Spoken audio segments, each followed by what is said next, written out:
Welcome back. Today is day 17 of Vlogtober, and it is a very special day because we are on location to do an artist interview with none other than, wait for it, Neal Breton. Hi, I'm Neal Breton. All right, let's get to it. It is way too bright outside, so we're going in. Okay, Neal, first question. Do you want a donut? Yeah. Okay, we're gonna go get a donut. Let's go. Okay. I've got a question for you. Are you buying the donuts? Oh, absolutely. Okay, then yeah. This is my go. treat. Yeah, let's go then. It's perfect. Okay, first question. Why do you want to submit to places? What's your intention or your goal with that? I think to get my work out to as many places as I can. Part of it also maybe is satisfying to know that maybe I'm making work that somebody who owns a gallery, somebody who's renting a space, is willing to take a chance on your work, likes your work enough. A lot of what I'm just doing, I'm kind of doing in a bubble. I have no idea if I'm doing something good or not. Right. I know that I like what I'm doing, but that doesn't really mean anything sometimes. It's crazy. That's never crossed my mind that there's a risk they're taking. Yeah. Because they have rent to pay and they need to sell your artwork. Right. So you know they really must like it if they're willing to show it. Which so many people get discouraged, but you'll write a place and then all of a sudden, you know, you won't hear anything back from whoever, and then you take it personal. And if you are taking it personal, then you should stop taking it personal right now because it's a business. You're in the wrong game if you're taking rejection personal. It's pretty much a part of being an artist. Yeah. It's like a huge part of it. It sounds kind of cheesy, but I always think every rejection is just one step closer to the acceptance. Right. You're not going to get a yes on everything. Right. It also maybe provides a little clarity about like what your work is. Some gallery owners won't take the time to write you back, and some will. They'll say, yeah, we like your work and we like these certain pieces, but you're just not a good fit for our gallery. And that's probably one of the other steps that you should do, if anything, if there's a tip. If I have one, I don't know if I'm good at advice, but what I've done in the past is imbibe myself upon an area, say Minneapolis, and I find out everything about Minneapolis that I can. So you do a lot of research. I don't just throw a dart and then hope for the best and write one gallery. I write 20 galleries.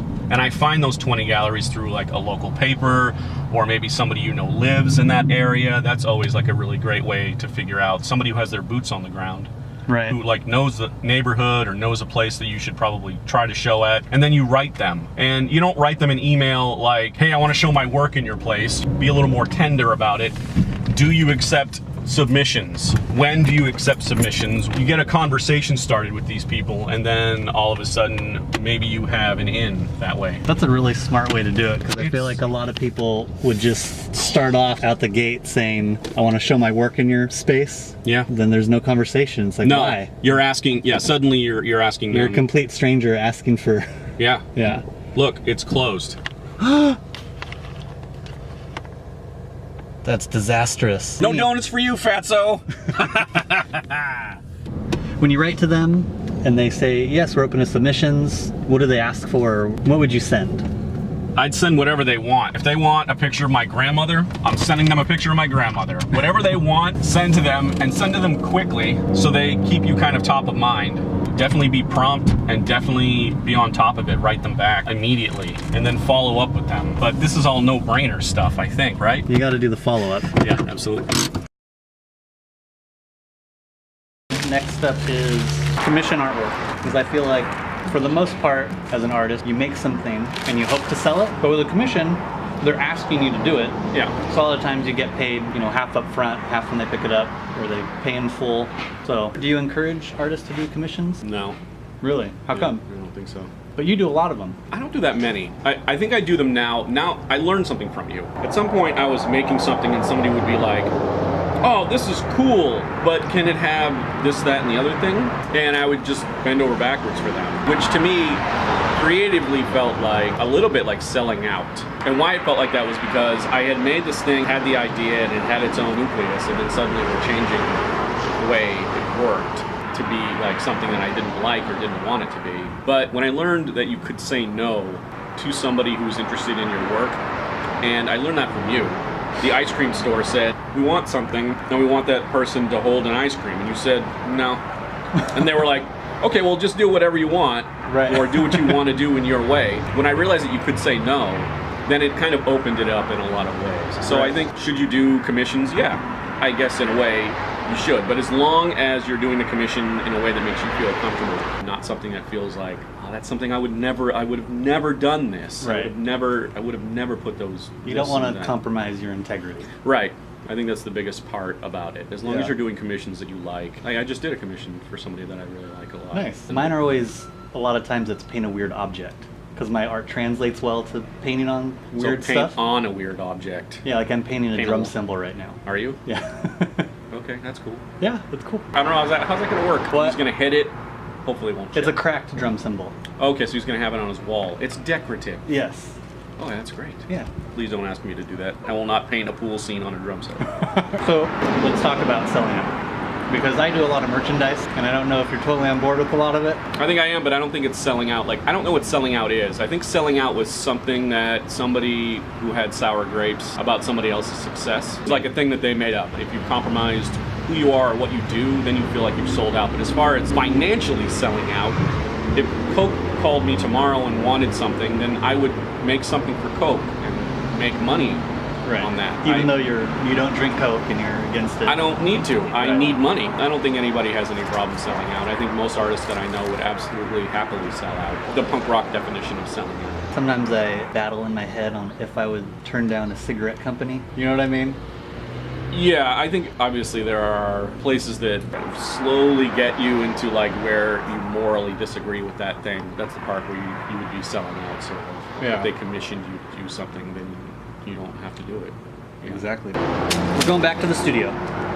Okay, one thing I wanted to ask you about is curating. Yeah. Because you're really good at bringing people together, and I think curating a show is a great way to get a bigger attendance. Mm-hmm. So let's talk about curating and why you started doing that, and what are your thoughts? Maybe I kind of started to do it in LA a little bit. It was more of like a strength in numbers thing. You had a space, it was a big space. I didn't think I could bring either the people or just have the amount of work that would be needed for a space, usually larger spaces like that. So then I invited my friends, and if each friend brings, you know, a couple of people, then all of a sudden you kind of have like a big party. But finding other people who want to do their own thing as well is empowering. You mean other artists that aren't lazy? Like people that are ambitious, like join Right. forces together. Man, it's hard. It seems like you have to go through a lot of artists to find out like who's who. Right. You know, there are some really talented people in this town that are really dead lazy.